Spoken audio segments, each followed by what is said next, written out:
très heureux d'être parmi vous aujourd'hui. Mon nom est Jean-Marc Pisani, je suis l'ambassadeur de l'Union européenne en République du Sénégal. Arrivé ici il y a un peu moins de 2 ans, j'ai pu me familiariser maintenant avec les différentes régions du Sénégal et rencontrer beaucoup d'acteurs. Je suis évidemment très impressionné par les qualités humaines et les qualités de compétences de tous ces jeunes qui veulent acquérir une formation professionnelle pour avoir un métier. Et un de mes objectifs, c'est effectivement de valoriser la formation professionnelle au profit de la jeunesse ici sénégalaise. Le partenariat entre l'Union européenne et le Sénégal est très riche. Il va bien au-delà de la formation professionnelle, mais pour simplifier, la jeunesse est vraiment notre cœur de cible, de manière à faire en sorte que tous ces jeunes puissent avoir accès à un emploi durable, en tout cas soutenir toutes les initiatives du gouvernement, des collectivités locales, les initiatives privées et les écoles, de manière à faire monter tous ces jeunes au niveau de pouvoir avoir leur vie et un emploi décent.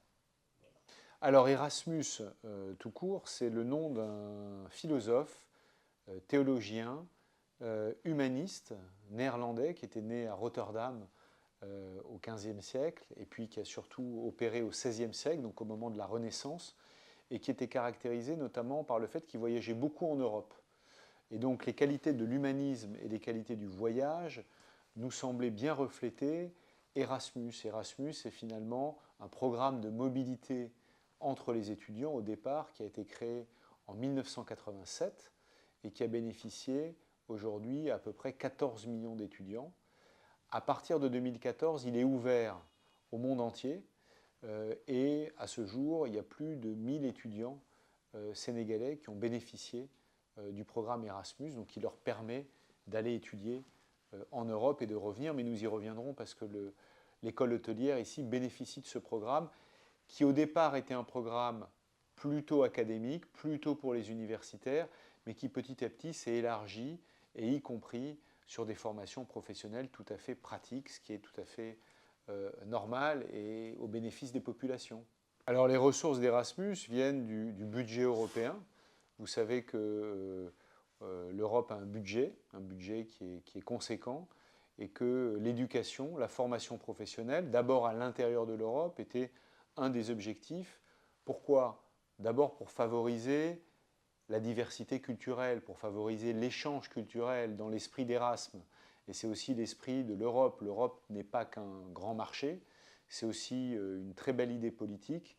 Et cette très belle idée politique, c'est l'union dans la diversité, c'est la devise de l'Union européenne. Et l'union dans la diversité, ça impliquait que des étudiants italiens aillent étudier en Allemagne, que des Allemands aillent étudier en France, que des Français aillent étudier aux Pays-Bas, un peu comme le faisait Erasme à l'époque. Alors, c'est une excellente question. Je dirais qu'il y en a deux autres. Il y a l'acquisition de compétences, et là vous êtes bien placé pour le savoir dans cette école, à quel point avoir ce type d'expérience permet d'acquérir une compétence à l'international. En l'occurrence, pour les jeunes étudiants sénégalais qui viennent étudier à Malte, en Italie, en France ou en Allemagne, de manière à pouvoir acquérir cette expérience internationale qui fait que quand ils rentrent, ils sont enrichis d'une compétence, à part la mobilité. Et puis la troisième raison, c'est certainement la compétition dans le bon sens du terme, l'émulation académique. Le fait que tous les instituts de formation, toutes les universités qui rentrent dans ce programme Erasmus s'intègrent dans une compétition amicale, internationale, où effectivement ils peuvent se situer par rapport à d'autres entreprises et entreprises de formation, et acquérir comme ça un niveau d'excellence, en tout cas être tiré vers le haut par cet échange. Donc ça, c'est, je dirais, le troisième objectif du programme Erasmus. C'est une excellente question. Là aussi, je dirais que le premier avantage, c'est d'avoir une main-d'œuvre qui soit une main-d'œuvre ouverte sur l'Europe et ouverte sur le monde. Je dis ouverte sur l'Europe parce que Au départ, Erasmus était un programme intra-européen, entre étudiants européens. Donc ça permettait une meilleure compréhension des contraintes et des atouts et des avantages de tel ou tel pays.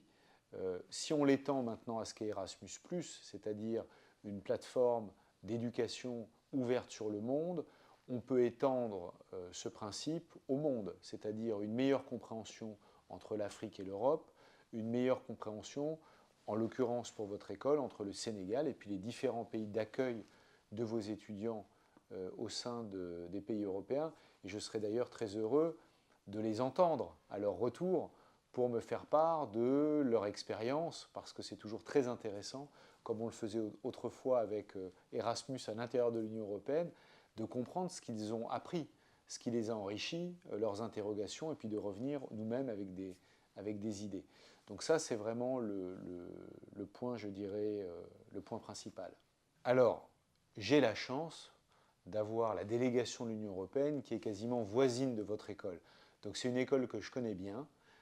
J'ai pu venir plusieurs fois déjeuner à l'école, et je le dis pour ceux qui nous écoutent, quand on vient déjeuner dans cette école, on est servi par des étudiants qui apprennent leur métier de service. On est servi par des maîtres d'hôtel qui gèrent la salle et qui distribuent le travail aux différents serveurs. On est servi et on déguste des plats qui sont préparés par des élèves qui apprennent la cuisine. Donc j'ai pu le tester.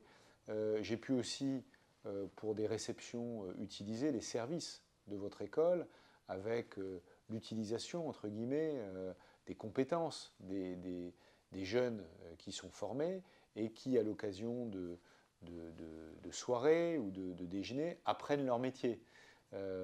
Donc il y a cette dimension qui est très enrichissante. Moi, je fais beaucoup appel à vous parce que je sais qu'en faisant appel à vous, j'aide à former ces jeunes qui sont en formation. Ils ne peuvent pas attendre d'eux le même service qu'un professionnel puisqu'ils sont des apprenants en apprentissage.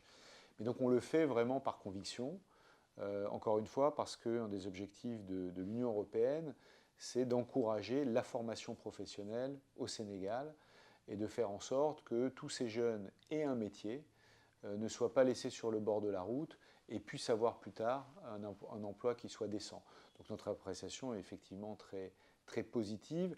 J'ajouterai un dernier point, le secteur du tourisme au Sénégal est un secteur extrêmement important pour l'économie du pays, puisque environ 1 300 000 touristes viennent chaque année au Sénégal, et que ces touristes, ça implique de la formation, de l'hôtellerie, de la restauration, pour lesquels une main-d'œuvre qualifiée est importante.